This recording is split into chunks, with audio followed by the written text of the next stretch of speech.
Welcome back to the channel. Don't forget to like, share, and subscribe my channel.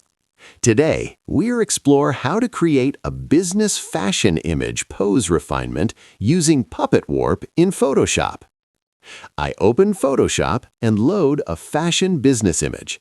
I pause because pose controls perception. I duplicate the layer and convert it into a smart object. I activate Puppet Warp. I place pins on shoulders, elbows, and hips. I gently adjust the arm angle to feel confident. I stop often to avoid distortion. I zoom in to check fabric edges. I add extra pins to lock clothing areas. I apply the warp and zoom out.